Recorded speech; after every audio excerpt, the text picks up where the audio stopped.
সবাইকে আসসালামু আলাইকুম। কেমন আছো সবাই? চলে এলাম শিখর একাডেমিক প্রোগ্রামে তোমাদের সবার সাথে। আমি ডক্টর আরমান হোসেন রনি। আজকে কোষ বিভাজন চ্যাপ্টারের প্রথম পর্ব নিয়ে।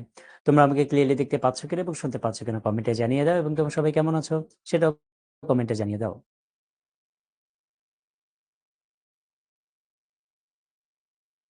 ওকে। আর প্রথমে তোমাদের কাছে ক্ষমা চেয়ে নিচ্ছি, আমাদের একটু ইন্টারনেট প্রবলেম ছিল, তো আশা করি এখন এটা সলভ হয়েছে। এই জন্য আমাদের ক্লাসটা শুরু করতে একটু লেট হয়েছে। তো আশা করি এই বিষয়টা তোমরা ক্ষমাসুলভ দৃষ্টিতে দেখবে। ওকে। তোমরা সবাই কেমন আছো? ওকে। অনেকেই দেখতে পাচ্ছি এবং এত দ্রুত গতিতে সবাই কমেন্ট করছো। আমি আসলে নাম পড়তে পারছি না। ওকে, লিজা, তারপর বাড়িয়া, রেজওয়ান, তাসফিয়া। ওকে। হ্যাঁ, অনেকদিন পর দেখা হচ্ছে। আম, হুম।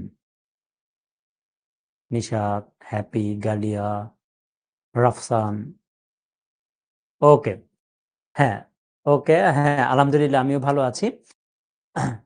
ওকে। তো আজকে আমরা নতুন একটা চ্যাপ্টার নিয়ে আলোচনা করব তোমাদের সাথে। নতুন একটা চ্যাপ্টারটার নাম হলো কোষ বিভাজন, এবং এই কোষ বিভাজন চ্যাপ্টারের প্রথম পর্বটা নিয়ে আলোচনা করব। তাহলে প্রথমে আমি আমার পরিচয়টা দিয়ে নেই। আমার নাম আরমান হোসেন রনি।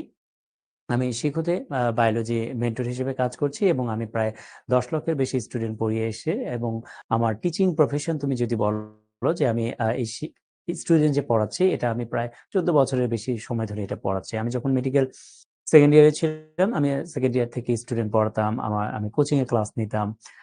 আমার খুব ভালো লাগে এবং এখনো ভালো লাগে। তোমাদেরকে যে আমি পড়াই, আমার এখনো ভালো লাগে। আমাকে পড়াতে ভালো লাগে অনেক বেশি। হ্যাঁ? ওকে। ওকে, এমি, তারপর সারা। হ্যাঁ, অনেকদিন পর দেখা হচ্ছে। সারা প্রায় সময় কমেন্ট করে আমাদের ক্লাসগুলোতে। ওকে। তো আমরা আজকে যে টপিকসটা নিয়ে আলোচনা করব পর্ব 1-এ, আমরা আজকে কোষ বিভাজন এবং এর প্রকারভেদ নিয়ে আলোচনা করব। আজকে আমরা কোষ চক্র, কোষ বিভাজনের সূচনা, এই জিনিসগুলো নিয়ে আমরা আজকে আলোচনা করব। ঠিক আছে? ওকে? আচ্ছা। তাহলে প্রথমে আসো, কোষ বিভাজন জিনিসটা কি? তোমরা জানো কোষ কাকে বলে? জীবদের গঠন এবং কাজের এককে কোষ বলে। আর বিভাজন মানে কি? বিভাজন মানে হলো ভাগ হয়ে যাওয়া, তাই না? এটা তোমরা সবাই জানো। বিভাজন মানে ভাগ হওয়া, ভাগ হওয়া, ভাগ হওয়া।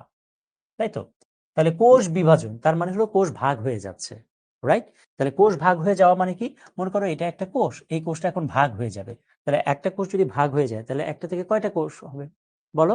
তাহলে একটা কোষ যদি ভাগ হয়ে যায়, তাহলে একটা কোষ থেকে দুইটা কোষ হবে, নাকি? একটা কোষ থেকে দুইটা কোষ হবে। রাইট? এটাকেই আমরা তো বলছি কোষ বিভাজন, নাকি? তাহলে কোষ যখন ভাগ হয়ে যাচ্ছে, একটা কোষ থেকে যখন দুইটা কোষ হচ্ছে, তারপর আবার এখান থেকে আবার দুইটা হবে, তাই না? এখান থেকে আবার দুইটা হবে, এখান থেকে আবার দুইটা কোষ হবে। রাইট? তাহলে এইভাবে করে কোষের সংখ্যা যে বেড়ে যাচ্ছে, তাহলে এই প্রক্রিয়াটাকে আমরা বলছি কোষ বিভাজন। ওকে? তাহলে কোষ বিভাজনে কি হয়? কোষ বিভাজনে একটা কোষ থেকে দুইটা কোষ তৈরি হতে পারে, অথবা একটা কোষ থেকে সরাসরি 4টা কোষও তৈরি হতে পারে। ঠিক আছে? দুই জিনিসই হতে পারে। তাহলে একটা কোষ থেকে দুইটা কোষ তৈরি হতে পারে, মনে করো এটা কোষ বিভাজনে, অথবা একটা কোষ থেকে, মনে করো এটা একটা কোষ, এই একটা কোষ থেকে 4টা কোষ তৈরি হতে পারে। 4টা কোষ তৈরি হতে পারে। একটা, দুইটা, তিনটা, চারটা কোষ তৈরি হতে পারে। তাহলে কোষের সংখ্যা বাড়লেই সেটাই হলো কোষ বিভাজন। ঠিক আছে? ক্লিয়ার? আচ্ছা। তাহলে দেখো, মৌলিক এবং অত্যাবশ্যকীয় প্রক্রিয়া এবং দৈহিক এবং বংশবৃদ্ধির প্রক্রিয়া। তাহলে কোষ বিভাজন হয় দেখি, কোষের সংখ্যা বাড়ে দেখেই আমরা, দেখো যখন জন্মগ্রহণ করি আমরা কিন্তু ছোট বাচ্চা ছিলাম, রাইট? তাহলে ধীরে ধীরে এই যে ছোট একটা বাচ্চা থেকে আমরা যে ধীরে ধীরে বড় হলাম, কেন বড় হলাম? কেন আমরা এতটুকু একটা বাচ্চা থেকে আমরা লম্বা হলাম, আমরা বড় হলাম? কেন? কারণ আমাদের ছোট অবস্থায় যে কোষগুলো থাকে, সেই কোষগুলো বিভাজিত হয়ে হয়ে হয়ে হয়ে আমরা লম্বা হচ্ছে, আমরা বড় হচ্ছে। ঠিক আছে? তাহলে কোষ বিভাজনের মাধ্যমে আমাদের কি হয়? দৈহিক বৃদ্ধি হয়। এটাকেই বলছি আমরা দৈহিক বৃদ্ধি। আমরা বড় হচ্ছি। ঠিক আছে? ওকে। আর কি হয়? বংশবৃদ্ধি হয়। কোষ বিভাজনের মাধ্যমে বংশবৃদ্ধি হয়। তোমরা একটু পরে পড়বে যে কোষ বিভাজনের যে প্রকারভেদগুলো রয়েছে, এর মধ্যে একটা প্রকারভেদ রয়েছে মিয়োসিস প্রক্রিয়া।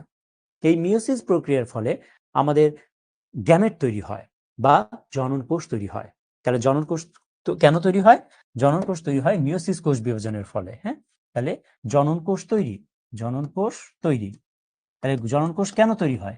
মিওসিস কোষ বিভাজনের ফলেই জনন কোষ তৈরি হয়। ঠিক আছে, তাহলে মিওসিস, মিওসিস, তাহলে মিওসিস কোষ বিভাজনের ফলে কি হয়? জনন কোষ তৈরি হয়।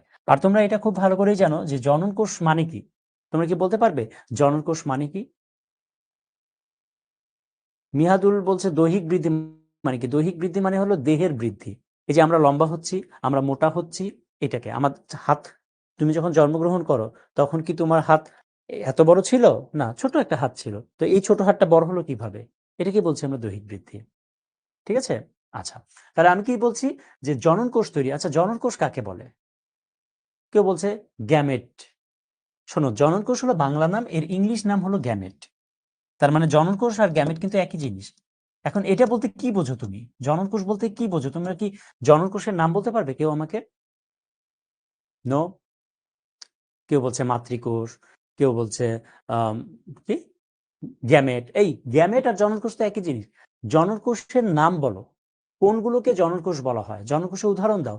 জাইগোটকে কি জনন কোষ বলে? নো। জনন কোষ বলা হয় শুক্রাণু এবং ডিম্বাণুকে। শুক্রাণু এবং ডিম্বাণুকে বলা হয় জনন কোষ। তাহলে শুক্রাণু এক ধরনের জনন কোষ, আবার ডিম্বাণু আরেক ধরনের জনন কোষ। শুক্রাণু তৈরি হয় ছেলেদের মধ্যে, আর ডিম্বাণু তৈরি হয় মেয়েদের মধ্যে। ঠিক আছে? এবং শুক্রাণু, এখানে ক্রোমোজোম সংখ্যা থাকে হলো 23টা, অথবা আমরা বলতে পারি হ্যাপ্লয়েড। শুক্রাণুতে ক্রোমোজোম সংখ্যা থাকে কয়টা? 23টা। 23টি ক্রোমোজোম থাকে এবং এটাকে বলা হয় হ্যাপ্লয়েড। ডিম্বাণুতেও ক্রোমোজোম সংখ্যা থাকে হলো মানুষের ক্ষেত্রে 23টি, এবং এটাকে আমরা বলতে পারি হ্যাপ্লয়েড বা এন।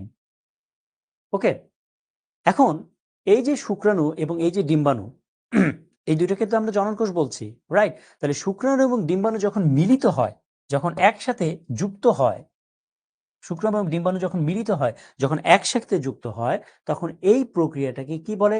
সবাই আমাকে কমেন্টে জানিয়ে দাও। শুক্রাণু এবং ডিম্বাণু যখন মিলিত হয়, তখন এই মিলিত হওয়ার যে প্রক্রিয়া, এই প্রক্রিয়াকে কি বলে? Hafsa very good. নাসরিন বলছে জাইগোট বলে, জান্নাতুল বলছে জাইগোট বলে, সাব্বির বলছে জাইগোট বলে,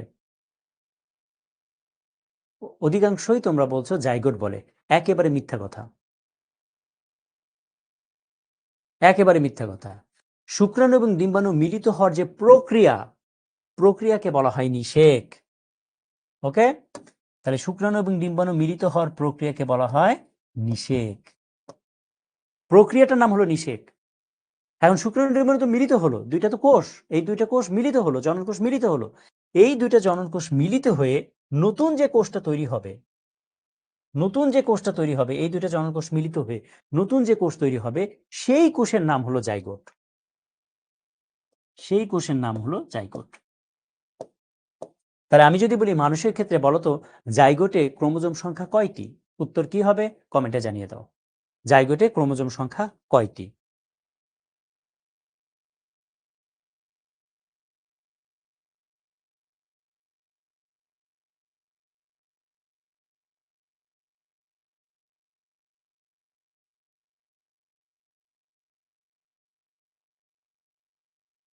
বলো। 2টি? এই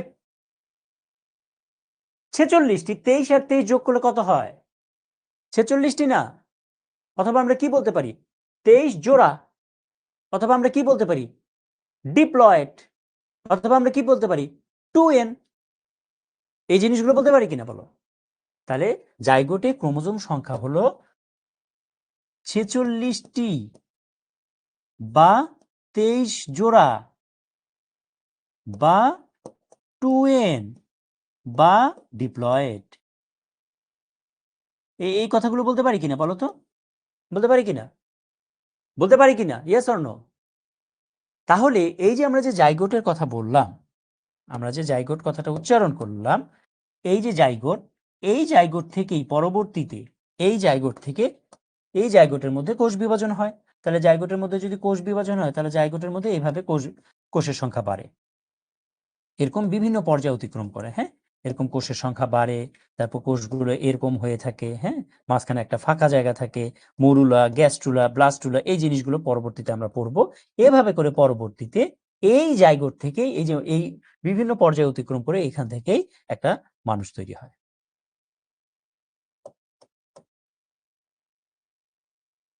ওকে, এজন্যই আমরা যদি বলি মানুষের ক্রোমোজোম সংখ্যা কয়টি, তখন উত্তর কি হয়?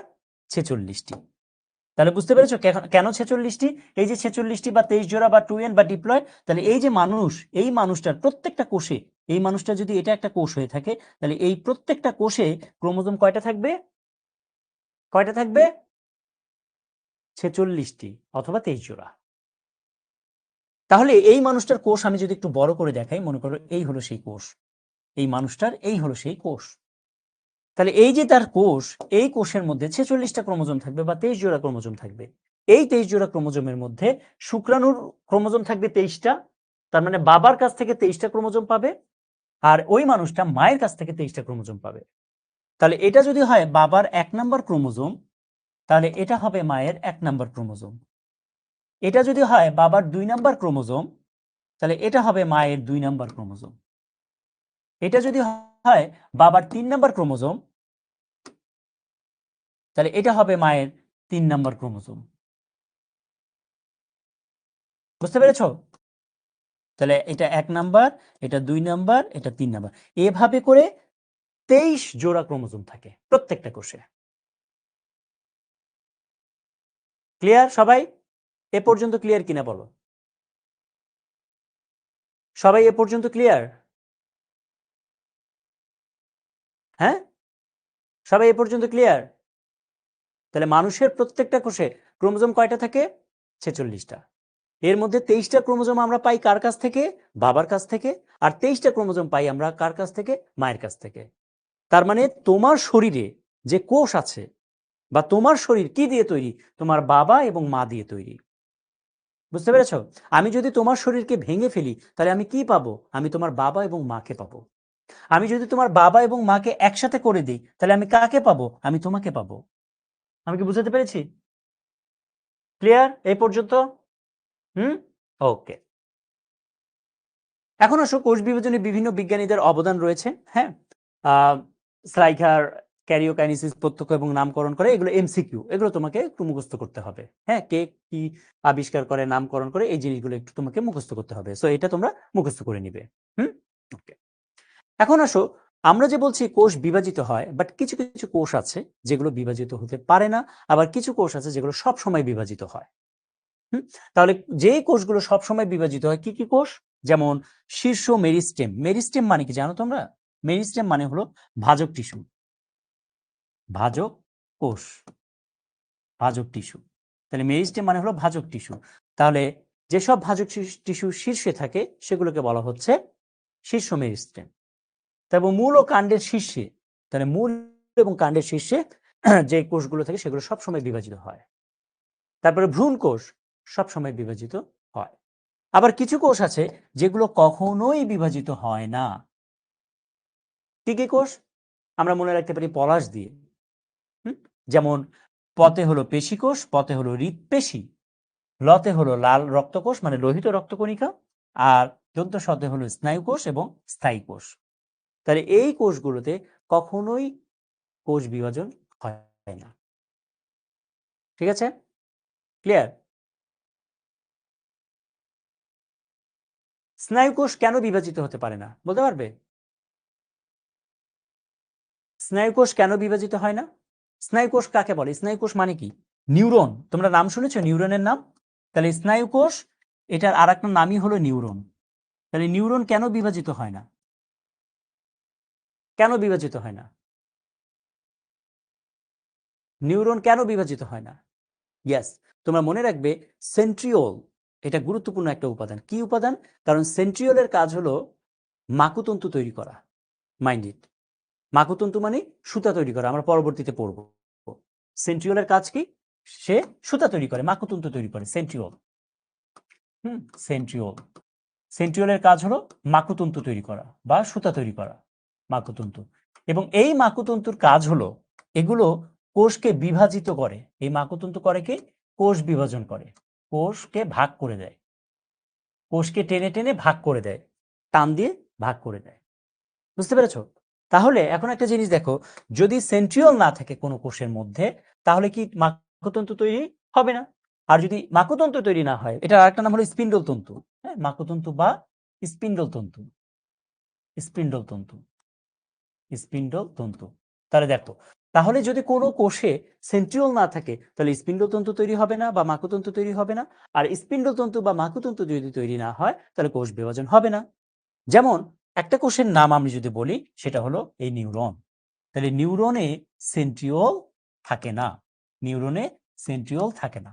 তাহলে যেহেতু থাকে না, এই জন্য স্পিন্ডল বা মাকড়তন্তু তৈরি হয় না, এই জন্য কোষ বিভাজন হয় না। ওকে, ক্লিয়ার? ওকে। এখন আসো, কোষ বিভাজনকে আমরা তিনটা ভাগে ভাগ করতে পারি। একটা হলো মাইটোসিস, একটা হলো অ্যামাইটোসিস এবং আরেকটা হলো মিওসিস। ওকে, আচ্ছা, আমরা এগুলো সবই ডিটেলস পড়বো আমরা পরবর্তীতে। আচ্ছা, প্রথমে আসো মাইটোসিস। আচ্ছা, মাইটোস মানে কি জানো? মাইটোস, মাইটোস মানে হলো সুতা। মাইটোস মানে হলো সুতা, সুতা। আর ওসিস মানে হলো প্রক্রিয়া। ওসিস মানে হলো প্রক্রিয়া। অসিস, অসিস মানে হলো প্রক্রিয়া, প্রক্রিয়া। তাহলে আমি যদি বলি মাইটোসিস কাকে বলে, তাহলে সহজভাবে আমি যদি বলি, সুতা তৈরির যে প্রক্রিয়া তাকে বলা হয় মাইটোসিস। এখন তুমি কোশ্চেন করতে পারো, সুতা এটা আবার কোন জিনিস, এটা আবার কিসের সুতা? তোমরা একটু আগে স্পিন্ডল তন্তু নাম শুনেছো না? স্পিন্ডল তন্তু, স্পিন্ডল তন্তু। তাহলে এই যে যে স্পিন্ডল তন্তু, তাহলে স্পিন্ডল তন্তু তৈরি হওয়ার যে প্রক্রিয়া, তাহলে যে কোষ বিভাজন প্রক্রিয়ায় স্পিন্ডল তন্তু তৈরি হয়, তাকেই বলা হয়, সেই প্রক্রিয়াকে বলা হয় মাইটোসিস প্রক্রিয়া। ক্লিয়ার? তার মানে আমরা বলতে পারি মাইটোসিস কোষ বিভাজন প্রক্রিয়ায় স্পিন্ডল তন্তু তৈরি হয়। ক্লিয়ার? আচ্ছা, এরপরে আসো অ্যামাইটোসিস। মনে রাখবে, অ্যা মানে হলো না, অ্যা মানে না। তাহলে অ্যামাইটোসিস মানে হলো যেই কোষ বিভাজন প্রক্রিয়ায় স্পিন্ডল তন্তু তৈরি হবে না, সেটাকে বলা হয় অ্যামাইটোসিস প্রক্রিয়া। ঠিক আছে? আচ্ছা, 3 নম্বর হলো মিওসিস। মিওস মানে হলো কমে যাওয়া, মিওস মানে হলো কমে যাওয়া। তাহলে মিওস মানে হলো কমে যাওয়া, কমে যাওয়া। তাহলে মিওসিস মানে কি? যে কোষ বিভাজন প্রক্রিয়ায় কিছু কমে যাবে, সেটাকে বলছি আমরা মিওসিস কোষ বিভাজন প্রক্রিয়া। যেমন আমি যদি তোমাকে এক্সাম্পল দিই, মনে করো এটা একটা কোষ, এই কোষের মধ্যে 46টি ক্রোমোজোম আছে। এই কোষটা বিভাজিত হয়ে দুইটা কোষ তৈরি করলো এবং এই দুইটা কোষে 46টা করেই ক্রোমোজোম আছে।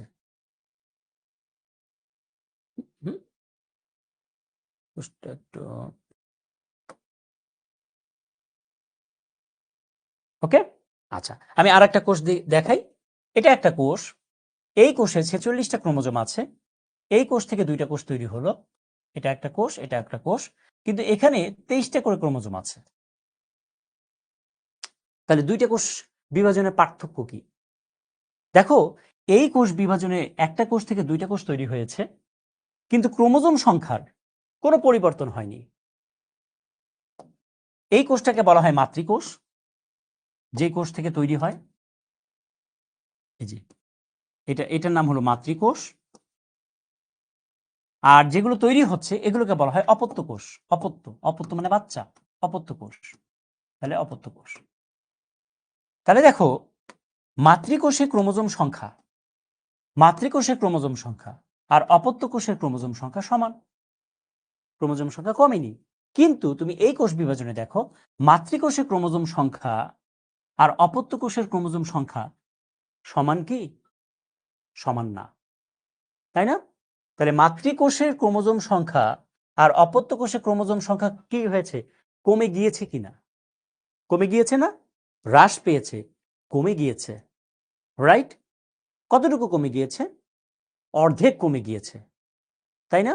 তাহলে যে কোষ বিভাজন প্রক্রিয়ায় মাতৃকোষের ক্রোমোজোম সংখ্যা কমে গিয়ে অর্ধেক হয়ে অপত্য কোষের ক্রোমোজোম সংখ্যা অর্ধেক হয় যে কোষ বিভাজন প্রক্রিয়ায়, সেই কোষ বিভাজন প্রক্রিয়াটাকে আমরা বলছি মিওসিস কোষ বিভাজন প্রক্রিয়া। আর মাইটোসিস কোষ বিভাজন কোনটা? যে কোষ বিভাজন প্রক্রিয়ায় মাতৃকোষে ক্রোমোজোম সংখ্যা এবং অপত্য কোষে ক্রোমোজোম সংখ্যা সমান থাকে, সেই কোষ বিভাজনটাকে আমরা বলছি মাইটোসিস কোষ বিভাজন প্রক্রিয়া। সো তোমাদের উদ্দীপক যখন পরীক্ষায় আসবে তখন ধরো উদ্দীপক এরকম দেয়া থাকলো, হ্যাঁ, দুইটা উদ্দীপক দেয়া থাকলো, একটা হলো উদ্দীপক এ, এটা হলো উদ্দীপক এ, এবং এটা হলো উদ্দীপক বি। তাহলে এভাবে করে পরীক্ষা যদি কোশ্চেন করে তাহলে তোমরা এখন উত্তর দিতে পারবে কিনা কমেন্টে জানিয়ে দাও।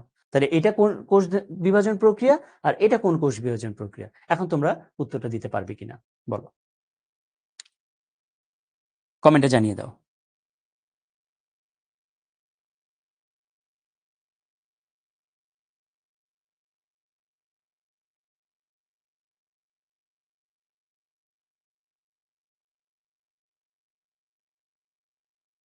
পারা যাবে? সো উদ্দীপকে এভাবে করে পরীক্ষায় কোশ্চেন আসে। ওকে, আচ্ছা আচ্ছা, এখন আসলে প্রথমে হলো অ্যামাইটোসিস কোষ বিভাজন প্রক্রিয়া। তারপরে আমরা অলরেডি বলেছি মানে হলো না, আর মাইটোস মানে হলো সুতা তৈরি প্রক্রিয়া। আচ্ছা, অ্যামাইটোসিস কোষ বিভাজনকে বলা হয় প্রত্যক্ষ কোষ বিভাজন প্রক্রিয়া। প্রত্যক্ষ কোষ বিভাজন প্রক্রিয়া কেন প্রত্যক্ষ বলা হয়? যেমন মাইটোসিস কোষ বিভাজন প্রক্রিয়া কি হয় জানো? মাইটোসিস কোষ বিভাজন প্রক্রিয়া যেটা হয় যে নিউক্লিয়াস বিভাজিত হয়। নিউক্লিয়াস বিভাজিত হয়, এবং এই যে নিউক্লিয়াস বিভাজিত হয় এটা ধাপে ধাপে বিভাজিত হয়, কয়েকটা পর্যায়ে অতিক্রম করে বিভাজিত হয়। কিন্তু অ্যামাইটোসিস কোষ বিভাজন প্রক্রিয়ায় এই মধ্যবর্তী কোনো ধাপ থাকে না, নিউক্লিয়াস সরাসরি বিভাজিত হয়ে যায় কোনো ধাপ ছাড়া। বুঝতে পেরেছো? কোনো ধাপ ছাড়া নিউক্লিয়াস সরাসরি বিভাজিত হয়ে যায়, বিভাজিত হয়ে দুইটা অপত্য কোষ তৈরি করে। এই জন্য অ্যামাইটোসিস কোষ বিভাজনকে বলা হচ্ছে প্রত্যক্ষ কোষ বিভাজন প্রক্রিয়া। মনে করো এটা একটা কোষ, এটা একটা কোষ, আর এটা হলো নিউক্লিয়াস, এটা হলো নিউক্লিয়াস। তাহলে অ্যামাইটোসিস কোষ বিভাজন প্রক্রিয়া কি হয়? অ্যামাইটোসিস কোষ বিভাজন প্রক্রিয়ায় প্রথমে নিউক্লিয়াস যেটা থাকে, এই যে নিউক্লিয়াসটা, এই নিউক্লিয়াসটা এটা এরকম ভাঁজ হয়ে যায়, এই যে এরকম ভাঁজ হয়ে যায়, এই যে এরকম ভাঁজ হয়ে গেল। ওকে, তাহলে নিউক্লিয়াসটা কি হলো? এরকম ভাঁজ হয়ে গেল কিন্তু, এই যে এই যে এই যে হুম, এই যে নিউক্লিয়াসটা এরকম হয়ে গেল, মাঝখানে ভাঁজ তৈরি হলো। হ্যাঁ, এরপরে কি হয়? এই যে কোষটা থাকে এই কোষটার মাঝখানে ভাঁজ হয়ে যায়, এই যে বাস, এই যে ভাঁজ। এখন কোষটার মাঝখানে এই যে মাঝখানে ভাঁজ হয়ে গেল, এই যে এই যে এই মাঝখানে মাঝখানে এই কোষটার মাঝখানে এই যে ভাঁজ হয়ে গেল, এরকম ভাঁজ হয়ে গেল। আর নিউক্লিয়াসটা তো আগেই ভাঁজ হওয়া ছিল, রাইট? তাহলে নিউক্লিয়াসটা এই যে ভাগ। ওকে, এই যে এই যে ওকে, এরপরে কি হবে? এরপরে যেটা হবে এই যে এই দুইটা ভাঁজ একসাথে হয়ে যাবে, তাহলে এখানে একটা পার্টিশন তৈরি হবে, এখানে একটা পার্টিশন তৈরি হবে। তাহলে পার্টিশন যদি তৈরি হয় তাহলে বিষয়টা এরকম দাঁড়াবে না? এখন সরি, এখানে আর কি, হ্যাঁ, হুম,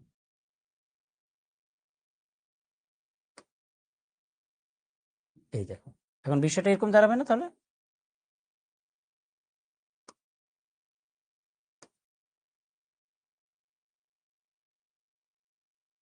এরকম দাঁড়াবে কিনা বলো, দাঁড়াবে কিনা?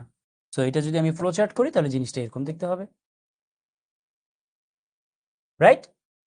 তাহলে দেখো অ্যামাইটোসিস কোষ বিভাজন প্রক্রিয়ায় কি হচ্ছে, একটা কোষ থেকে দুইটা কোষ তৈরি হচ্ছে এবং এর মাঝখানে কোনো ধাপ নাই। মাইটোসিস যে যেমন ধাপ আছে আমরা পরবর্তীতে পড়বো, হ্যাঁ, তোমার prophase, prometaphase, metaphase, anaphase, telophase এগুলো ঘটে, কিন্তু এইটাতে কোনো ধাপ নেই, সরাসরি হয় কোষ বিভাজন। এই জন্য অ্যামাইটোসিস কোষ বিভাজনকে বলা হয় প্রত্যক্ষ কোষ বিভাজন। সো এটা পরীক্ষার একটা কোশ্চেন, অ্যামাইটোসিসকে কেন প্রত্যক্ষ কোষ বিভাজন প্রক্রিয়া বলা হয়। সো এই জিনিসটা বুঝতে পেরেছো কিনা কমেন্টে জানিয়ে দাও।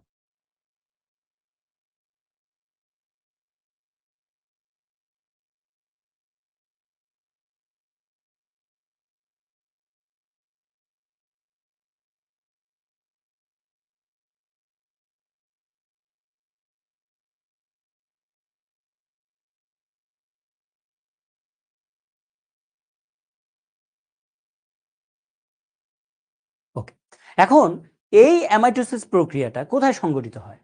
মনে রাখবা নামেই লেখা আছে এতে হলো এককোষী,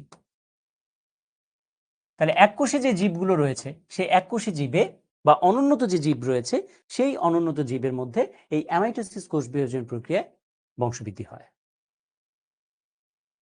ঠিক আছে, ক্লিয়ার? তাহলে অ্যামাইটোসিস কোষ বিভাজনে কি হয়?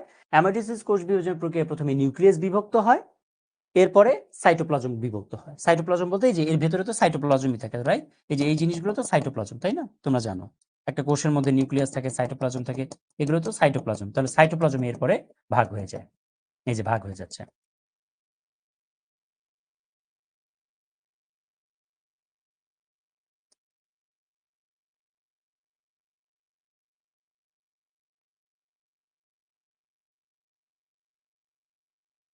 ওকে, ঠিক আছে,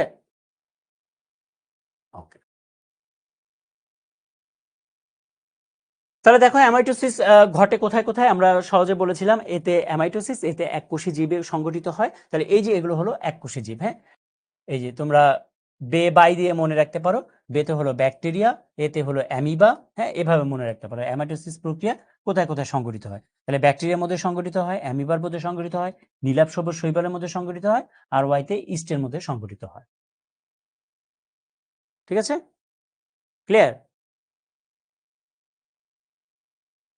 সবাই ক্লিয়ার কিনা বলো? তাহলে অ্যামাইটোসিস ঘটে কোথায় কোথায়?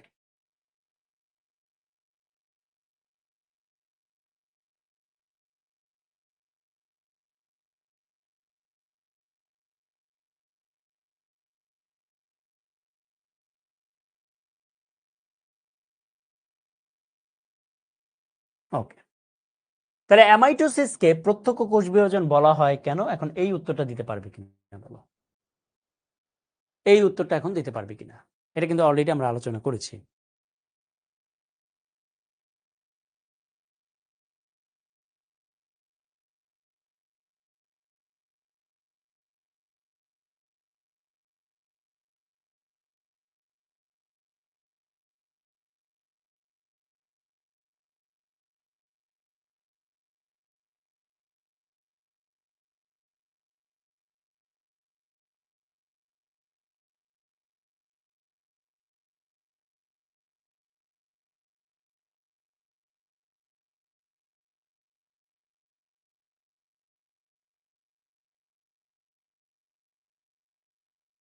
পারা যাবে? ওকে, তাহলে দেখো নিচের কোনটি অ্যামাইটোসিসের বৈশিষ্ট্য? কোনটা বৈশিষ্ট্য বলো তো?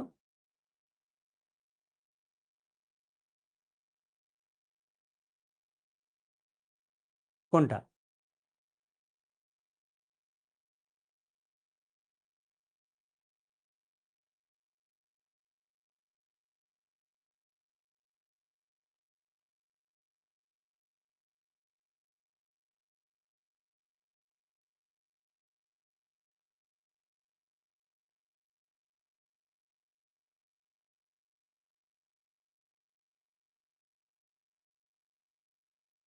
ওকে, ভেরি গুড। তাহলে কি হবে? এ এবং বি। আচ্ছা, এটা হবে না, হ্যাঁ? এটা না কিন্তু। এই যে তাহলে এ এবং বি। নিউক্লিয়াসও বিভাজিত হয়, সাইটোপ্লাজমে বিভাজিত হয়। প্রথমে হয় নিউক্লিয়াস বিভাজন, পরে হয় সাইটোপ্লাজম বিভাজন। ঠিক আছে? ওকে। এখন আসো কোষ চক্র জিনিসটা কি? কোষ চক্র, হ্যাঁ? আচ্ছা, কোষ চক্র সহজে বোঝার জন্য একটা জিনিস আমরা বোঝাই, সেটা হলো যে ধরো তুমি রাতের খাবার খাবে, হ্যাঁ? তুমি রাতের খাবার খাবে। এই যে রাতের খাবার। এখন রাতের খাবার খাওয়ার জন্য কি করতে হবে? রাতের খাবার খাওয়ার জন্য তোমাকে ভাত রান্না করতে হবে, তাই না? সবজি রান্না করতে হবে। এই সবজি রান্না করার জন্য আবার বাজারে যেতে হবে। বাজার থেকে সবজি কিনতে হবে। দেন এসে ধ এগুলোকে ধুতে হবে। ধোয়ার পরে এগুলো রান্না করতে হবে, তাই না? ভাত রান্না করার জন্য চাল কিনতে হবে। চাল কিনে চাল ধুতে হবে। দেন রান্না করতে হবে, রাইট? রান্না করার পরে দেন তুমি খাবার খেতে পারবে। আচ্ছা, খাবার খেতে কতক্ষণ লাগে তোমার? তোমাদের কার কতক্ষণ লাগে খাবার খেতে? ধরো রাতের খাবার তুমি খাবে, ভাত খাবে। কতক্ষণ লাগে ভাত খেতে তোমার? বলো।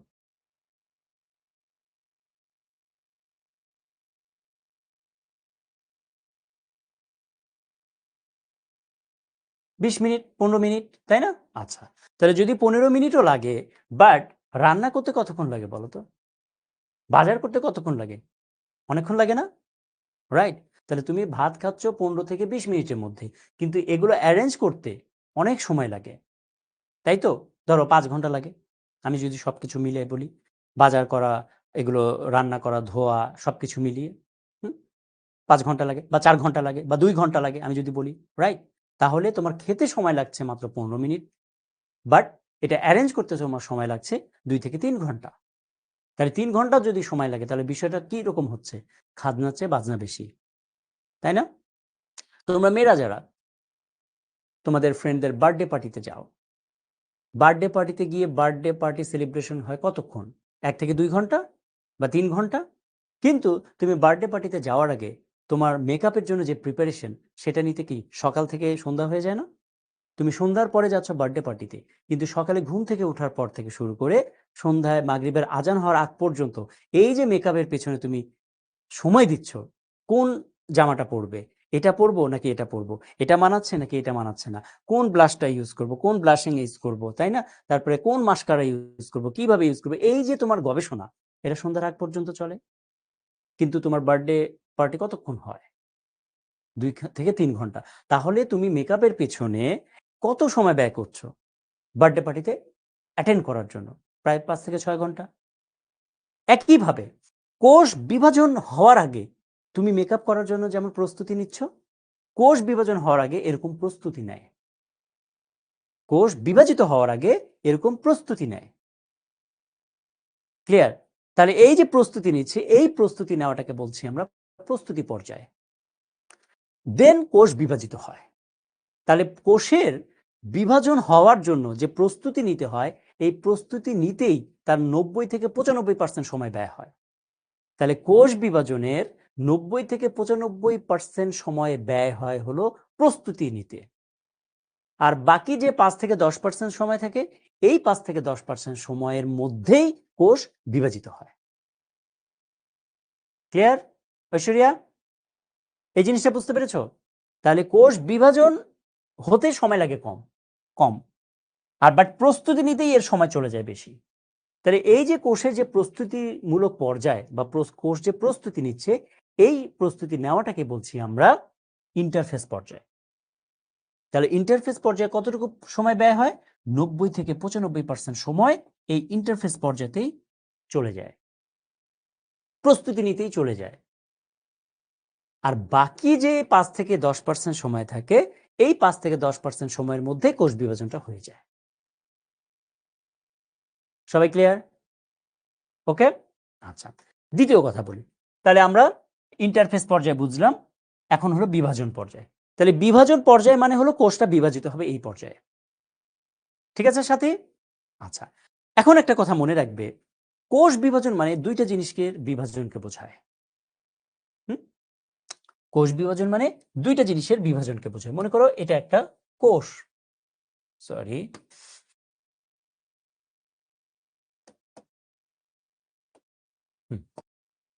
মনে করো এটা একটা কোষ। হ্যাঁ, আচ্ছা, এটা যদি একটা কোষ হয়, আর মনে করো এটা হলো একটা নিউক্লিয়াস, কোষের নিউক্লিয়াস, এটা হলো কোষের নিউক্লিয়াস। হ্যাঁ, হ্যাঁ, এটা হলো কোষের নিউক্লিয়াস। আর এগুলো হলো মনে করো সাইটোপ্লাজম কোষে,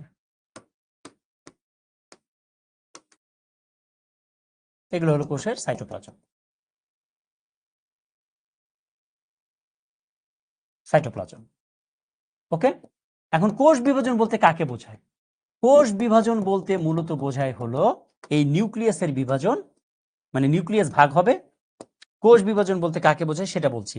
নিউক্লিয়াস ভাগ হয়ে যাবে, এটার বিভাজন, এবং সাইটোপ্লাজম ভাগ হয়ে যাবে, এটার বিভাজন। তাহলে কোষ বিভাজন মানে কি? দুইটা জিনিসের বিভাজন, নিউক্লিয়াসের বিভাজন এবং সাইটোপ্লাজমের বিভাজন। তাহলে এখন আমাকে একটা প্রশ্নের উত্তর দাও তো, যদি কোনো কোষে নিউক্লিয়াস না থাকে, তাহলে সেই কোষটা বিভাজিত হতে পারবে কি পারবে না? কমেন্টে জানিয়ে দাও। যদি কোনো কোষে নিউক্লিয়াস না থাকে, তাহলে সেই কোষ বিভাজিত হতে পারবে কি পারবে না? কমেন্টে জানিয়ে দাও।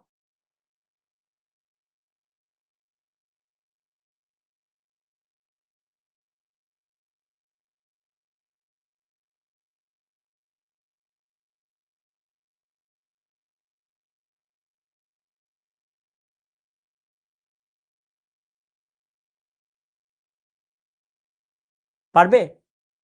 নিউক্লিয়াস নাই, কোষ বিভাজন মানে নিউক্লিয়াসকে বিভাজিত হতে হবে, তারপর সাইটোপ্লাজমকে বিভাজিত হতে হবে। কোষের মধ্যে নিউক্লিয়াস নাই, তাহলে কোষ বিভাজিত হতে পারবে? পারবে না, কারণ কোষ বিভাজন মানে নিউক্লিয়াস বিভাজিত হতে হবে। এখন নিউক্লিয়াস যদি না থাকে, কোষ কেমনে বিভাজিত হবে? পারবে? পারবে না। আচ্ছা বলো তো, লোহিত রক্তকণিকার মধ্যে নিউক্লিয়াস থাকে কি থাকে না? লোহিত রক্তকণিকা, লোহিত রক্তকণিকা, লোহিত রক্তকণিকার মধ্যে নিউক্লিয়াস থাকে কি থাকে না? বলতে পারবে কেউ? লাবণী, শিউলি, রাজশ্রী? লোহিত রক্তকণিকার মধ্যে নিউক্লিয়াস থাকে না। আচ্ছা তাহলে আমাকে বলো তো, তাহলে লোহিত রক্তকণিকা বিভাজিত হতে পারবে কি পারবে না? তাহলে লোহিত রক্তকণিকা বিভাজিত হতে পারবে না। ক্লিয়ার সবাই? সবাই ক্লিয়ার? তাহলে যেসব কোষে নিউক্লিয়াস থাকে না, তাহলে সেই সব কোষে মাইটোসিস কোষ বিভাজন হবে? হবে না। ক্লিয়ার? যেমন আদি কোষে নিউক্লিয়াস থাকে? থাকে না। তাহলে আদি কোষে কোষ বিভাজন হবে? মাইটোসিস কোষ বিভাজন হবে না। তাহলে মাইটোসিস কোষ বিভাজন কোথায় ঘটবে? যেসব কোষে নিউক্লিয়াস থাকে। কোন কোষ? যেমন প্রকৃত কোষ, প্রকৃত কোষের মধ্যে নিউক্লিয়াস থাকে, এই জন্য প্রকৃত কোষের যে প্রাণীগুলো আছে তাদের মধ্যে ঘটবে হলো কোষ বিভাজন। তাহলে কোষ বিভাজন বলতে আমরা কি বলছি? আমরা কোষ বিভাজন বলতে বুঝছি হলো নিউক্লিয়াসের বিভাজন এবং সাইটোপ্লাজমের বিভাজন। নিউক্লিয়াসের বিভাজন, রাইট, আর সাইটোপ্লাজমের বিভাজন, নাকি? প্রথমে নিউক্লিয়াস বিভাজিত হয়, পরে সাইটোপ্লাজম বিভাজিত হয়। সাইটোপ্লাজমের বিভাজন। ইংলিশে নিউক্লিয়াসকে বলা হয় ক্যারিওন। ইংলিশে নিউক্লিয়াসকে বলা হয় ক্যারিওন। Karyon, karyon. তাহলে নিউক্লিয়াসের বিভাজনকে আরেকটা নাম ডাকা হয়, সেটা হলো নিউক্লিয়াসের বিভাজনকে বলা হয় ক্যারিওকাইনেসিস। ক্যারিওন থেকে ক্যারিও কথাটা আসে, হ্যাঁ, ক্যারিওকাইনেসিস, কাইনেসিস। তো পরীক্ষার কোশ্চেন, ক্যারিওকাইনেসিস কাকে বলে? তাহলে নিউক্লিয়াসের বিভাজনকে বলা হয় ক্যারিওকাইনেসিস। ওকে, তাহলে সাইটোপ্লাজমের বিভাজনকে আমরা কি বলবো? তাহলে সাইটোপ্লাজমের বিভাজনকে বলা হয় সাইটোকাইনেসিস। এটাও পরীক্ষার কোশ্চেন, সাইটোকাইনেসিস কাকে বলে? তাহলে এ পর্যন্ত আমরা ক্লিয়ার? তাহলে পরীক্ষায় যদি কোশ্চেন আসে ক্যারিওকাইনেসিস কাকে বলে, সাইটোকাইনেসিস কাকে বলে, আমরা বলতে পারবো? হ্যাঁ, পারবো কিনা?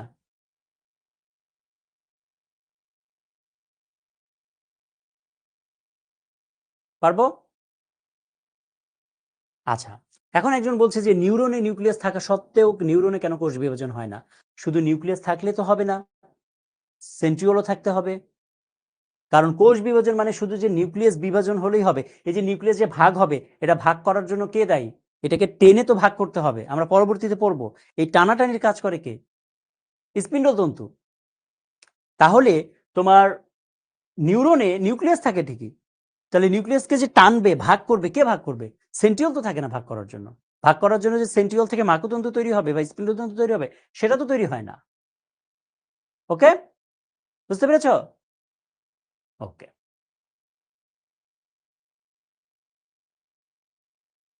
তাহলে ব্রেন টিউমার কিভাবে হয়? ব্রেন টিউমার মূলত হয় হলো আমাদের ব্রেইনে শুধু নিউরন থাকে না, আমাদের ব্রেইনে অন্য কোষগুলো থাকে, অন্য কিছু কোষ থাকে, নিউরোগ্লিয়া নামে কিছু কোষ আছে, সেগুলো থাকে। তো এই নিউরোগ্লিয়া কোষগুলো বিভাজিত হয়, এটাকে বলছি আমরা ব্রেন টিউমার। হ্যাঁ, ওকে, আচ্ছা। তাহলে দেখো, দেখো, তাহলে এই যে বিভাজন পর্যায়ের কথা বললাম না, এই বিভাজন পর্যায়ে এইটা হলো সেই যে বিভাজন পর্যায়, আবার দুইটা জিনিস দিয়ে তৈরি। এই যে এই দুইটাই হলো বিভাজন পর্যায়। বিভাজন পর্যায়, ঠিক আছে? তাহলে একটা হলো ক্যারিওকাইনেসিস আর একটা হলো সাইটোকাইনেসিস। ক্যারিওকাইনেসিস কাকে বলে? নিউক্লিয়াসের বিভাজনকে বলছি আমরা ক্যারিওকাইনেসিস, সাইটোপ্লাজমের বিভাজনকে আমরা বলছি সাইটোকাইনেসিস।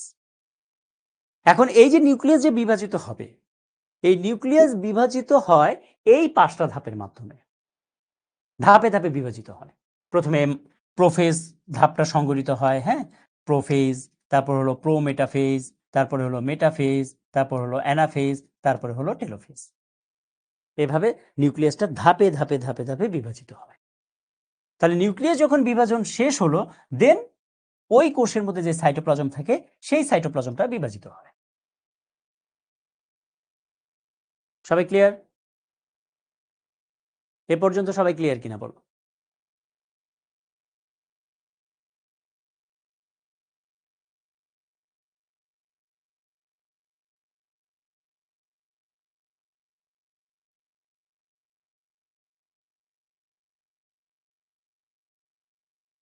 এ পর্যন্ত সবাই ক্লিয়ার কিনা?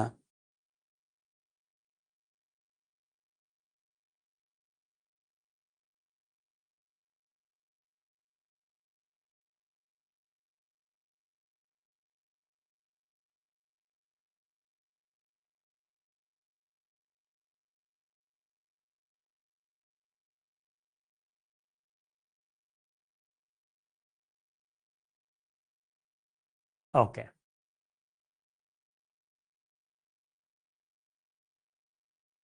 ঠিক আছে।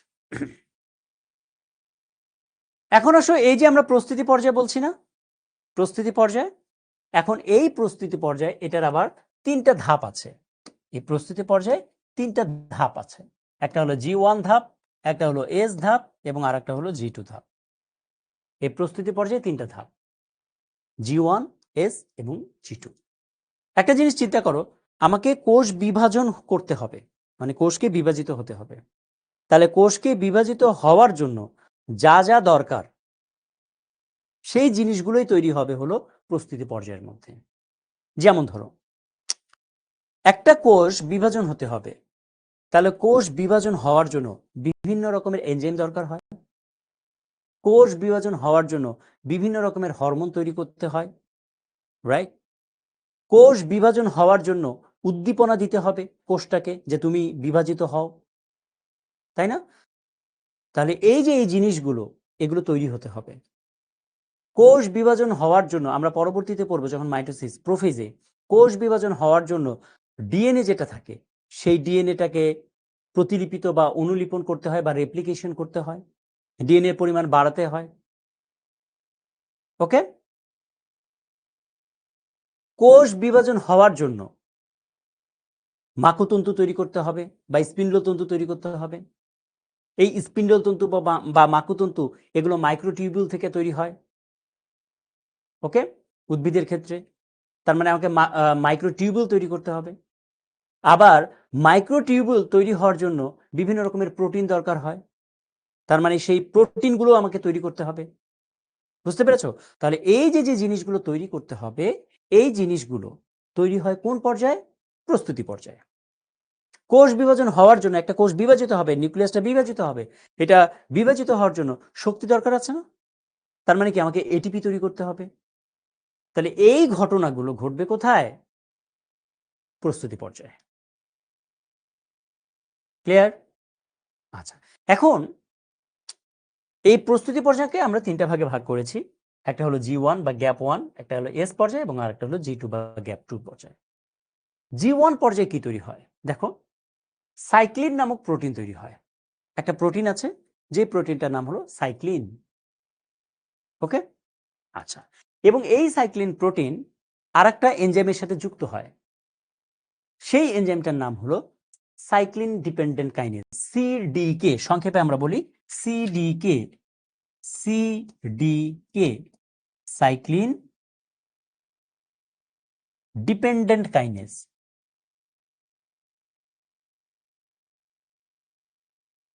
Kinase, সিডিকে, cyclin dependent kinase.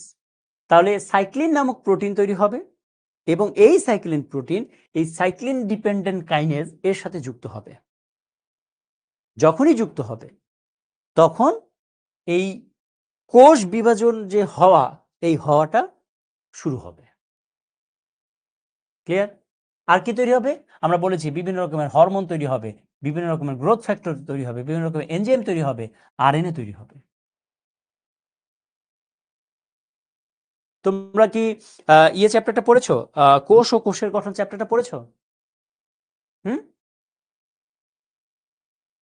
Nusaiba, karyokinesis 5টা ধাপে বিভক্ত হয়, সাইটোকাইনেসিসের কোনো ধাপ নাই, সাইটোকাইনেসিস একটা ধাপেই বিভক্ত হয়। আচ্ছা, কোষ ও কোষের গঠন চ্যাপ্টার পড়েছো? পড়েছো। আচ্ছা, তোমরা কি কোষ ও কোষের গঠন চ্যাপ্টারে ডিএনএ প্রতিলিপন বা অনুলিপন বা ডিএনএ রেপ্লিকেশন কিভাবে হয় এটা পড়েছো? আচ্ছা, ডিএনএ রেপ্লিকেশন হওয়ার জন্য প্রাইমার তৈরি করতে হয়, এটা কি জানো? কে কে জানো কমেন্টে জানাও। ডিএনএ রেপ্লিকেশনের জন্য প্রাইমার তৈরি করতে হয়, কে কে জানো?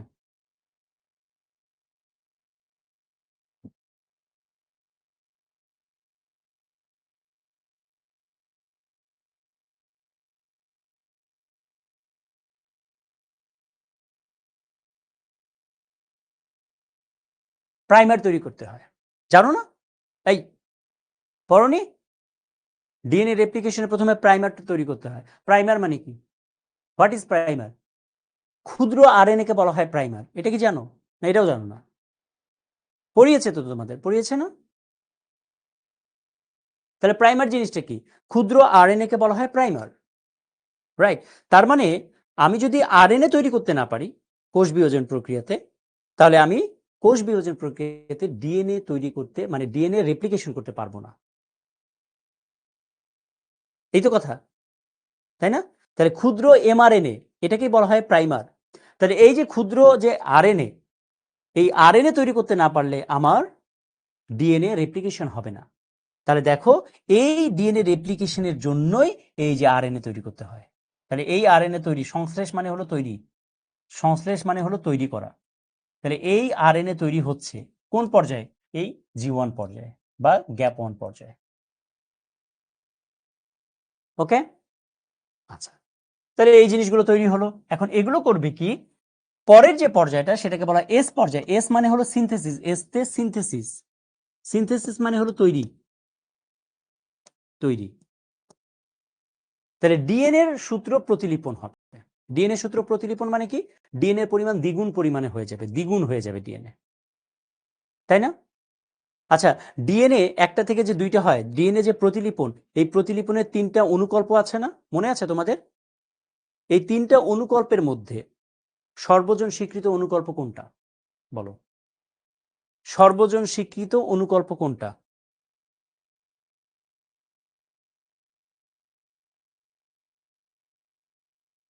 হুম?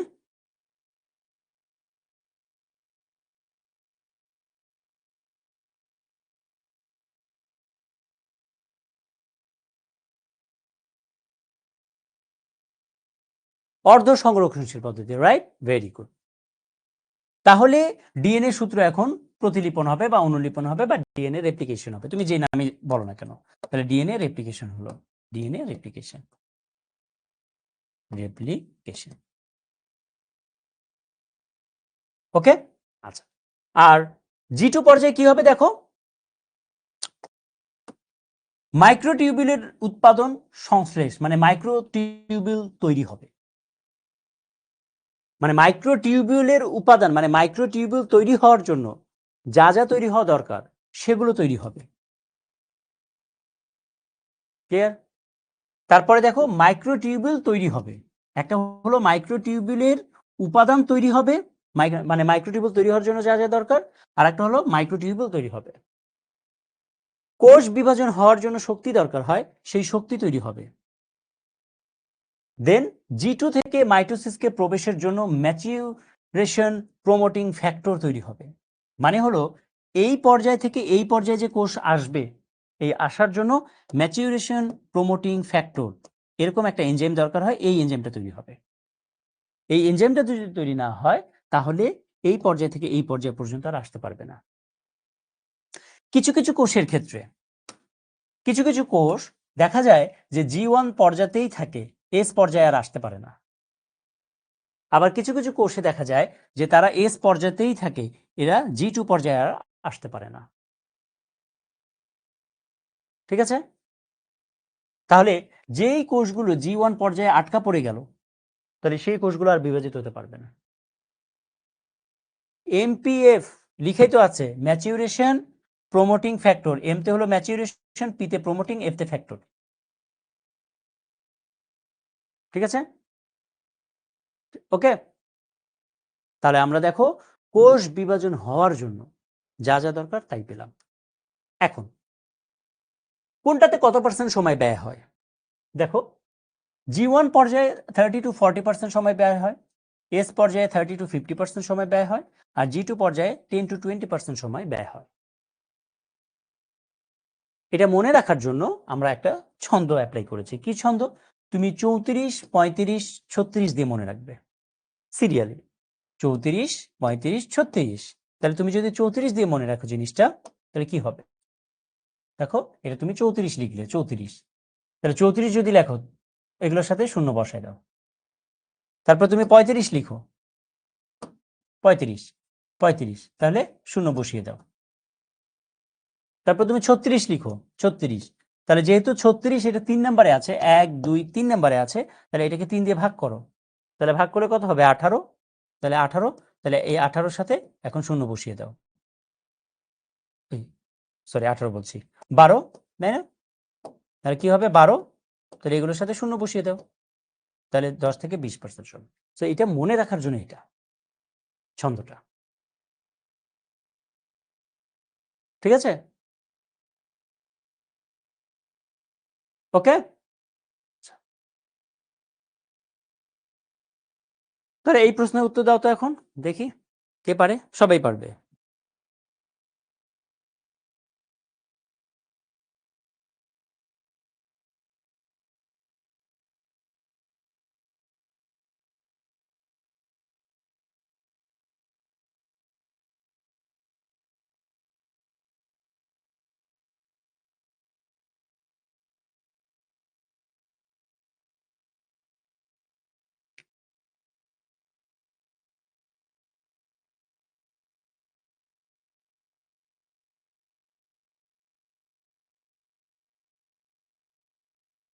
পারা যাবে না? পারবে সবাই?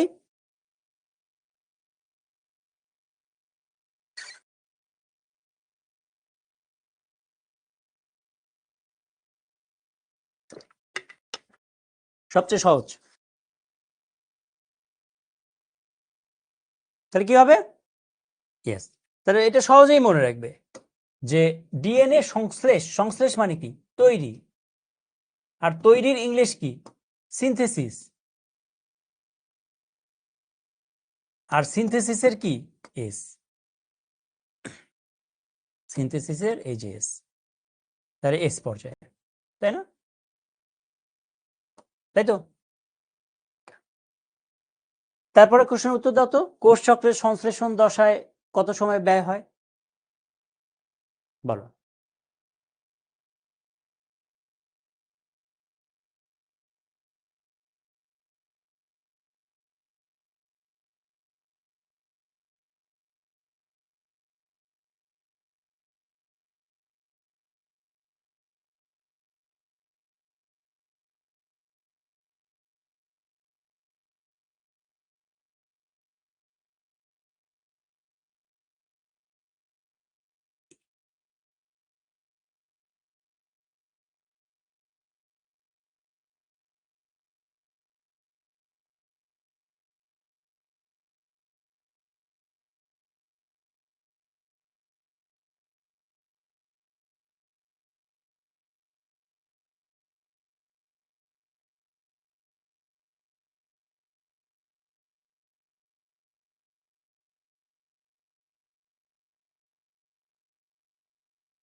তাহলে কি? ওকে, তাহলে 30 থেকে 50 না?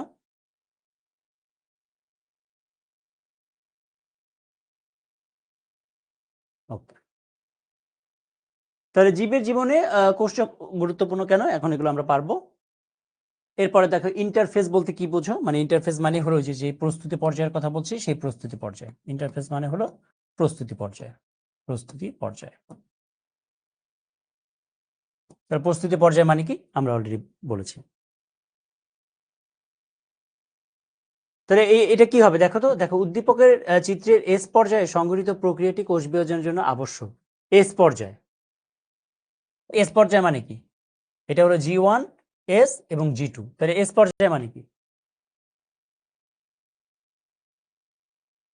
ডিএনএ প্রতিলিপন হবে, তাই না? তাহলে উদ্দীপকের চিত্রের এস পর্যায়ে সংঘটিত প্রক্রিয়াটি কোষ বিভাজনে আবশ্যক, তার মানে ডিএনএ এর পরিমাণ যে দ্বিগুণ হচ্ছে বা ডিএনএ যে রেপ্লিকেশন হচ্ছে, হ্যাঁ, এটা মানেই কিন্তু DNA replication, DNA replication, replication. তাহলে এই যে ডিএনএ রেপ্লিকেশন হচ্ছে, এই ডিএনএ রেপ্লিকেশনটা কোষ বিভাজনের জন্য আবশ্যক। কেন কেন আবশ্যক? দেখো তুমি কমন সেন্স দিয়ে চিন্তা করো তো, এখানে 46টা কোষ, এই কোষের মধ্যে এই একটা কোষ থেকে দুইটা কোষ তৈরি হলো, দুইটা কোষেই 46টা ক্রোমোজোম। তাহলে এখন একটা জিনিস দেখো তো, এখানে মেইন কোষে আছে 46টা ক্রোমোজোম, কিন্তু যে দুইটা কোষ তৈরি হয়েছে সেখানেও আছে 46টা ক্রোমোজোম। লজিক্যালি এখানে 46 46 যোগ করলে কত হয়? 46 46 কত হয়? হ্যাঁ, 96 নাকি? তাহলে এখানে তো 96টা কোষ নাই, তাহলে এখানে এক্সট্রা 46টা কোষ আসলো কোথা থেকে? আমার কোশ্চেনটা কি বুঝছো?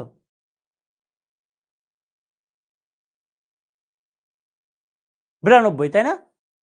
তাহলে এই যে এখানে যোগ করলে হয় 92টা ক্রোমোজোম, তো এখানে তো আছে 46টা ক্রোমোজোম।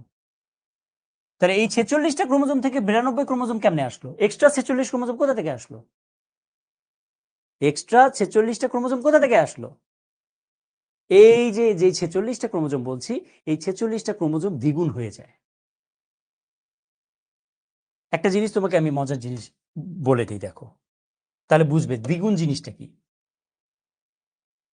মনে করো এটা একটা ক্রোমোজোম, হ্যাঁ, এটা একটা ক্রোমোজোম, আর আমরা জানি ক্রোমোজোমের মধ্যেই ডিএনএ থাকে, তাই না? এই যে এটা হলো ডিএনএ।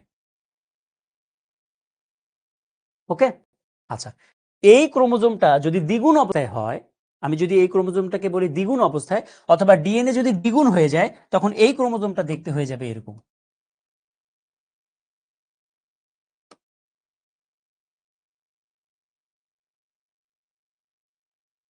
বুঝছো? তাহলে এটা, এই ক্রোমোজোমটা কি অবস্থায় আছে? দ্বিগুণ অবস্থায় আছে। আচ্ছা বলো তো, এখানে কয়টা ক্রোমোজোম? এখানে কয়টা ক্রোমোজোম? এখানে কয়টি ক্রোমোজোম? হ্যাঁ, এখানে কয়টি ক্রোমোজোম দেখতে পাচ্ছ? 4টা? 2টা? তোমরা কি ক্রোমোজোম দেখোনি? এই যে এটা হলো একটা ক্রোমোজোম, হ্যাঁ, এটা একটা ক্রোমোজোম, এটাকে বলা হয় সেন্ট্রোমিয়ার, হ্যাঁ, আর এটা হলো ক্রোমোজোমের, এটা একটা বাহু, এটা একটা বাহু, আর এই পুরোটার নামই হলো ক্রোমোজোম। ক্রোমোজোমের ভেতরে ডিএনএ থাকে, ক্রোমোজোমের ভেতরে ডিএনএ থাকে। ডিএনএ, ক্রোমোজোম, ক্রোমাটিন তন্তু, এগুলো পরবর্তীতে আমরা বলবো। হ্যাঁ, এখন এই যে ডিএনএ, এই ডিএনএ যদি দ্বিগুণ হয়ে যায় বা ডিএনএ যদি রেপ্লিকেশন হয়, তখন এই ক্রোমোজোমটা এরকম হয়ে যাবে।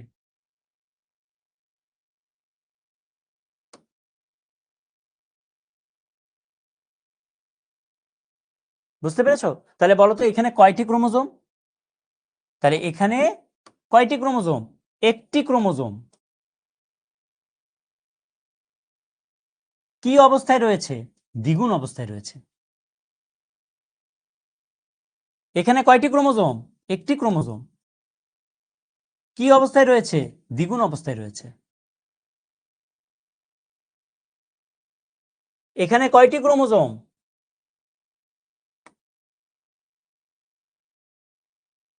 এখানে কয়টি ক্রোমোজোম? এখানেও একটি ক্রোমোজোম, একটি ক্রোমোজোম, কিন্তু দ্বিগুণ অবস্থায় নেই। এখানে একটি ক্রোমোজোম, কিন্তু দ্বিগুণ অবস্থায় নেই। এই জিনিসটা কি বুঝতে পেরেছো?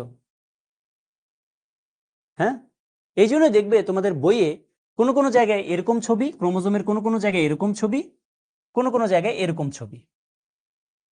লক্ষ্য করেছো কখনো? লক্ষ্য করেছো বইয়ের কোনো কোনো জায়গায় দেখবে এরকম ছবি, এরকম, আবার কোনো জায়গায় এরকম সিঙ্গেল সিঙ্গেল ছবি। এবং মনে রাখবে সেন্ট্রোমিয়ার যে কয়টা থাকবে ক্রোমোজোমের নাম্বার ততটা। এখানে সেন্ট্রোমিয়ার কয়টা? একটা না, তাহলে এটা একটাই ক্রোমোজোম। এখানে সেন্ট্রোমিয়ার কয়টা? একটা না, একটাই ক্রোমোজোম। এখানে সেন্ট্রোমিয়ার কয়টা? একটা না, একটাই ক্রোমোজোম। না বুঝুনি? বুঝতে পেরেছ? আচ্ছা, এখন আমি যদি এভাবে আঁকি দেখি, এবার তোমরা বলো আমাকে।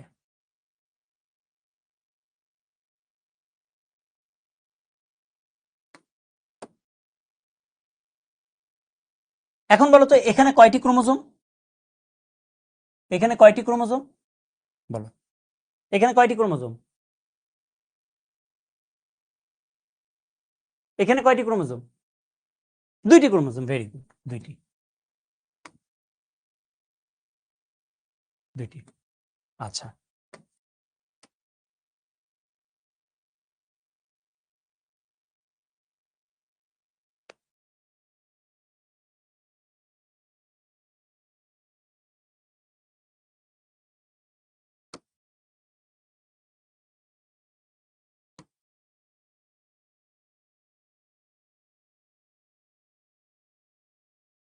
এখন বলো তো এখানে কয়টি ক্রোমোজোম?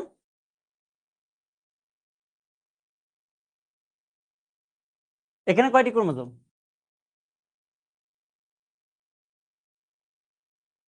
হুম, এখানেও দুইটি। তাহলে এখানেও দুইটি ক্রোমোজোম, এখানেও দুইটি ক্রোমোজোম। পার্থক্য কি? এখানে ডিএনএ দ্বিগুণ অবস্থায় আছে, এখানে দ্বিগুণ অবস্থায় নেই। তো এই জিনিসটা বুঝতে পেরেছো কিনা কমেন্টে জানো।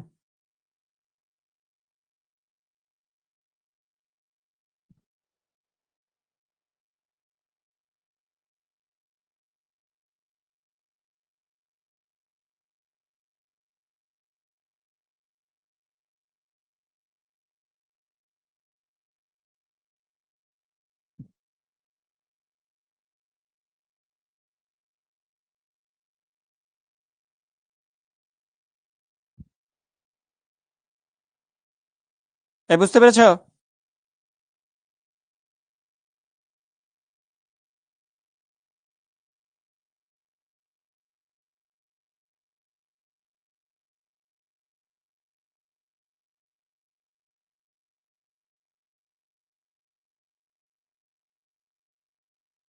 ওকে, ঠিক আছে। তাহলে ওই কথা থেকে এখানে আসছে। হ্যাঁ, তাহলে দেখো এই জন্য এই যে 46টা হিসেবে হয় 92টা। তাহলে এখন বুঝতে পেরেছো কেন এই 46টা মেনটেন হলো? এখন কি বুঝতে পেরেছো? এই 46 থেকে এই 46 কিভাবে পেলাম, মেনটেন হলো কিভাবে? হুম, ওকে। আচ্ছা, রাকিবুল কোশ্চেন করেছে যে লোহিত রক্তকণিকা যদি বিভাজন না হয় তাহলে লোহিত রক্তকণিকার সংখ্যা বৃদ্ধি পায় কিভাবে? লোহিত রক্তকণিকার সংখ্যা তো বাড়ে না। লোহিত রক্তকণিকা নতুন নতুন তৈরি হয়, এটার সংখ্যা তো আর বাড়ে না। একটা লোহিত রক্তকণিকা তৈরি হওয়ার পরে 120 দিন পরে মারা যায়। ওকে, দেন আমাদের যে বোন ম্যারো থাকে বা লোহিত অস্থিমজ্জা থাকে, সেই অস্থিমজ্জা থেকে আবার তৈরি হতে থাকে। হ্যাঁ, লোহিত রক্তকণিকা এভাবে করে। ওকে, আচ্ছা, এখন আসো কোষ চক্রের উদ্দীপক। আচ্ছা, কোষ চক্রের উদ্দীপক মানে কি? আচ্ছা, কোষ চক্রের উদ্দীপক মানে হলো একটা কোষ যে বিভাজিত হবে, এই বিভাজিত হওয়ার জন্য যে উদ্দীপনা দিবে সেটাকে বলছি আমরা কোষ চক্রের উদ্দীপক। মনে করো এটা একটা কোষ। হ্যাঁ, এখন এই কোষকে বিভাজিত হতে হবে, এই কোষকে বিভাজিত হতে হবে। এখন এই উদ্দীপনা বাইরে থেকেও আসতে পারে। এই যে উদ্দীপনাটা, এই উদ্দীপনা বাইরে থেকে আসতে পারে, বাইরে থেকে আসতে পারে। ওকে, অথবা এই উদ্দীপনা ভেতর থেকেও আসতে পারে, অভ্যন্তরীণ ভাবেও আসতে পারে। এই উদ্দীপনাটা ভেতর থেকেও আসতে পারে।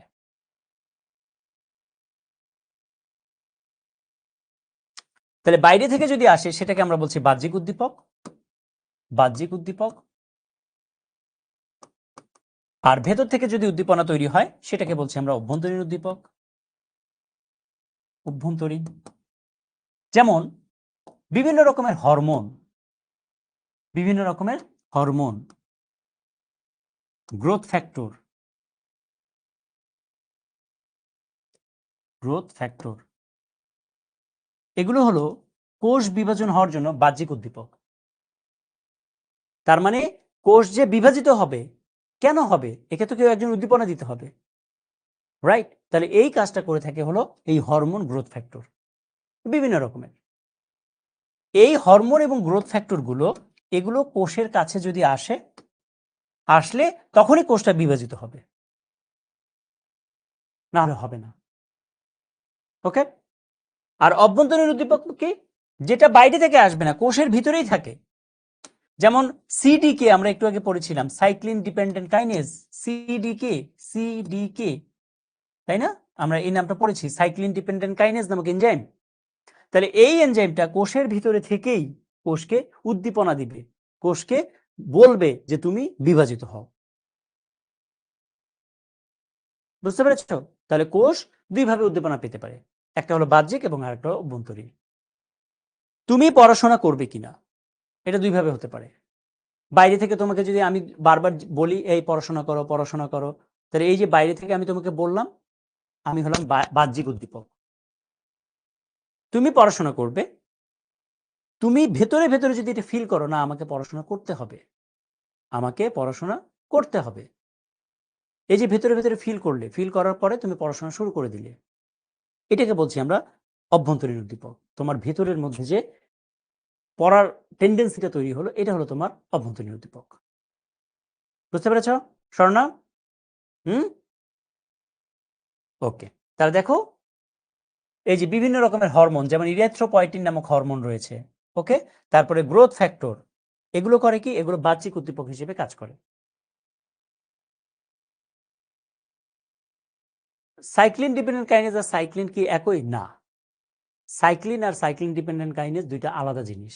এই দুইটা একসাথে যুক্ত হয়ে দেন কোষ বিভাজন শুরু করে। হুম, ওকে। তাহলে দেখো বাহ্যিক উদ্দীপকের মধ্যে হরমোন, গ্রোথ ফ্যাক্টর এগুলো, আর অভ্যন্তরীণ উদ্দীপকের মধ্যে এই যে সিডিকে, এই সিডিকে কি করে? সাইক্লিন নামক প্রোটিনের সাথে যুক্ত হয়। এই যে সিডিকে দেখো সাইক্লিন নামক প্রোটিনের সাথে যুক্ত হয়, যুক্ত হয়ে কোষ বিভাজনের সমগ্র গতি ত্বরান্বিত করে। ওকে, এবং ফসফোরাইলেশন প্রক্রিয়া করে এবং উদ্দীপনা দেয়। ওকে, আচ্ছা। আর বাহ্যিক উদ্দীপক বলতে ইরিথ্রোপয়েটিন নামক হরমোন, যেটা কিডনিতে তৈরি হয়। দেন এই ইরিথ্রোপয়েটিন হরমোনটা করে কি? আমাদের বোন ম্যারোতে গিয়ে লোহিত রক্তকণিকার সংখ্যা বৃদ্ধি করে। আদিকোষে মাইটোসিস হয় না। আদিকোষে মাইটোসিস কেন হবে? আমি তো বলেছি আদিকোষে অ্যামাইটোসিস কোষ বিভাজন হয়।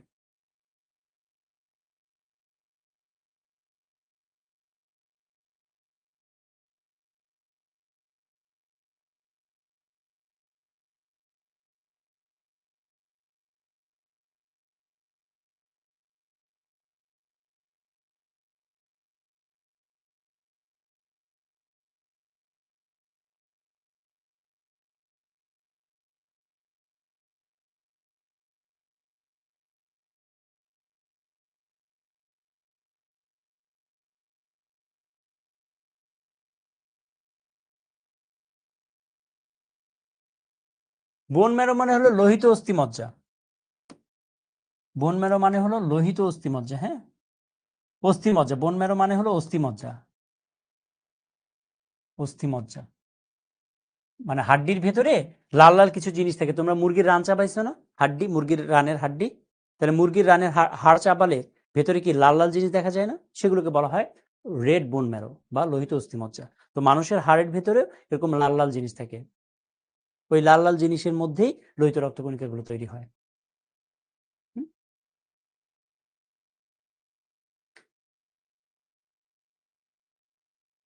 মাইটোসিস মিওসিস নিয়ে কনফিউশনের কিছু নেই। এটা আমরা যখন আবার, এই লেকচারটা তো আর আজকেই শেষ না, এরপরে আমরা পড়বো না মাইটোসিস মিওসিস, তখন আরো ক্লিয়ারলি বুঝতে পারবে।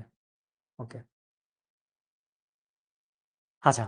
এখন আসো এই যে মানুষের কোষে 4 প্রকার সাইক্লিন থাকে। এই যে আমরা যে সাইক্লিনের কথা বলছি, যেই সাইক্লিনের সাথে সাইক্লিন ডিপেন্ডেন্ট কাইনেজ যুক্ত হয়, আমাদের শরীরে এই 4 ধরনের সাইক্লিন থাকে। এই যে নাম, একটা হলো সাইক্লিন ডি, সাইক্লিন ই, সাইক্লিন এ, সাইক্লিন বি। সিডি কে আমি বারবার বলছি, সিডি কে মানে কি? সিতে হলো সাইক্লিন, সাইক্লিন। ডিতে হলো ডিপেন্ডেন্ট, আর কেতে হলো কাইনেজ। এটা হলো একটা এনজাইমের নাম। এই এনজাইমটা করে কি, এটা ওই সাইক্লিন নামক প্রোটিনের সাথে যুক্ত হয়, দেন যুক্ত হয়ে কোষ বিভাজন শুরু করে। আচ্ছা, তারপরে কি বলছি, মানুষের কোষে 4 প্রকার সাইক্লিন পাওয়া যায়। কি কি? সাইক্লিন ডি, ই, এ এবং বি। এর মধ্যে সাইক্লিন ডি এর কাজ হলো কোষকে G1 পর্যায় থেকে এস পর্যায়ে নিয়ে যাওয়া এবং এস পর্যায় থেকে G2 পর্যায় পর্যন্ত নিয়ে যাওয়া। এই কাজটা করে হলো সাইক্লিন ডি। সাইক্লিন ই করে কি, এস পর্যায়ে রেপ্লিকেশনের জন্য কোষকে প্রস্তুত করে। সাইক্লিন এ যেটা করে, এস পর্যায়ে রেপ্লিকেশন সক্রিয় এবং ত্বরান্বিত করে। আর সাইক্লিন বি এর কাজ হলো মাইটোটিক স্পিন্ডল তৈরি সহ মাইটোসিসের জন্য প্রয়োজনীয় যা কিছু দরকার সবকিছুই করে। এগুলো হলো বিভিন্ন রকমের যে সাইক্লিনের কথা বলছি, এই যে প্রোটিন, এই যে সাইক্লিন নামক প্রোটিন, এই সাইক্লিন নামক প্রোটিনের কাজ। ঠিক আছে, ক্লিয়ার? ওকে।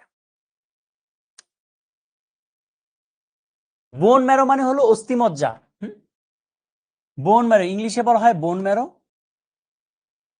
বাংলা এটাকে বলা হয় অস্থিমজ্জা। এর ভেতরেই এর ভেতরেই রক্তকণিকাগুলো তৈরি হয়, অস্থিমজ্জা। আর এই অস্থিমজ্জার ভেতরেই রক্তকণিকা তৈরি হয়। এই রক্তকণিকা, আমাদের 3 ধরনের রক্তকণিকা রয়েছে না, লোহিত রক্তকণিকা, শ্বেত রক্তকণিকা, অনুচক্রিকা। এই 3 ধরনের রক্তকণিকায় তৈরি হয় হলো অস্থিমজ্জার মধ্যে। ঠিক আছে, ওকে। আচ্ছা, তাহলে ক্যারিওকাইনেসিস কাকে বলে আমরা এখন পারবো না। দেখো, মাতৃকোষের নিউক্লিয়াস থেকে দুটি অপত্য কোষের নিউক্লিয়াস সৃষ্টি যে প্রক্রিয়া, দেখো নিউক্লিয়াস থেকে নিউক্লিয়াস সৃষ্টি যে প্রক্রিয়া, তাহলে সেটাকে আমরা বলছি ক্যারিওকাইনেসিস। রেপ্লিকেশন মানে হলো একটা থেকে আরেকটা তৈরি করা।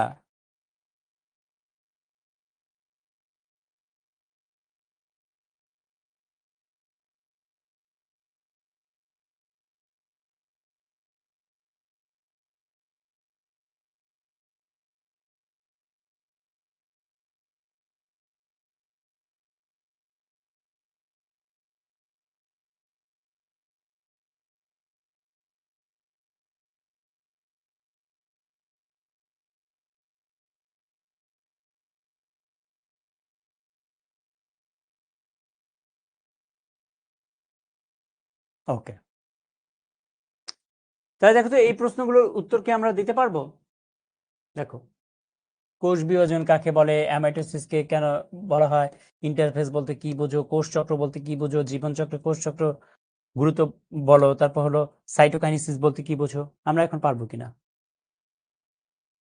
তারানাথ বলছে যে অভ্যন্তরীণ এবং বাহ্যিক উদ্দীপক দুইটাই তো দেহের ভেতরে থাকে। শোনো, বাহ্যিক এবং অভ্যন্তরীণ উদ্দীপকটা ভাগ করা হয়েছে কোষের ভেতরে হয় কিনা। এটা মনে করো তোমার শরীরের কোষ, তাহলে কোষের বাইরে থেকে উদ্দীপনা পেলে সেটা বাহ্যিক উদ্দীপক, আর কোষের ভেতর থেকে উদ্দীপনা পেলে সেটা অভ্যন্তরীণ উদ্দীপক। তোমার দেহের সাপেক্ষে না, এটা হলো কোষের সাপেক্ষে বাহ্যিক এবং অভ্যন্তরীণ উদ্দীপনা বলছি আমরা। বলো, তাহলে এই প্রশ্নগুলোর উত্তর আমরা এখন দিতে পারবো কিনা।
ওকে। আচ্ছা, মেটাকাইনেসিস কি, এগুলো আমরা পরের লেকচারে পড়বো। হ্যাঁ, মেটাকাইনেসিস কি, হ্যাঁ, এগুলো আমরা পরের লেকচারে পড়বো। তাহলে একটা হোমওয়ার্ক থাকবে তোমাদের। দেখো, শিক্ষক শ্রেণীকক্ষে জানালেন যে কোষ বিভাজনের প্রস্তুতির জন্য একটি কোষে সংঘটিত ঘটনাগুলো খুবই গুরুত্বপূর্ণ। উদ্দীপকের যেই ধাপের কথা বলা হয়েছে তার দ্বিতীয় ফেজে বর্ণনা করো, আর উদ্দীপকের ধাপটি গুরুত্বপূর্ণ কেন ব্যাখ্যা করো। এটা থাকবে তোমাদের হোমওয়ার্ক।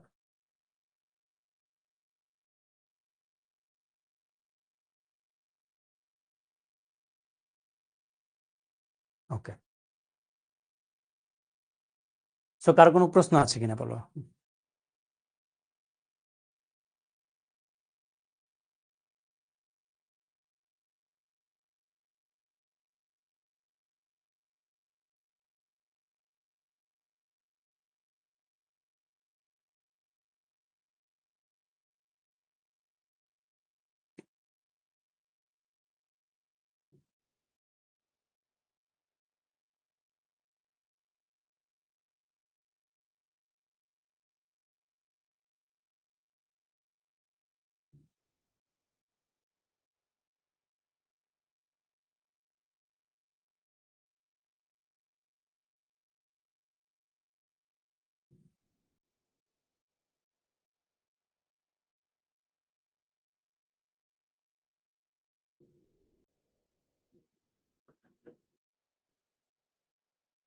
মেটাকাইনেসিস পরের লেকচারে পড়বো, পরের লেকচারে।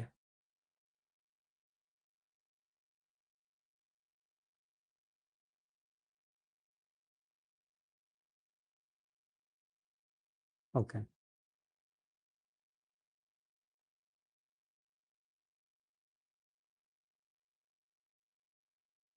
তোমাদের তেমন কোনো কোশ্চেন দেখতে পাচ্ছি না।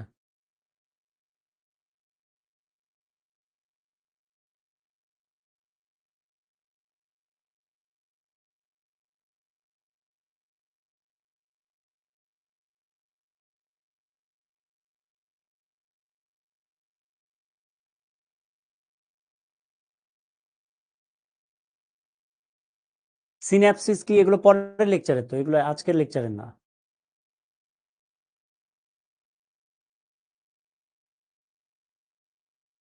ওকে,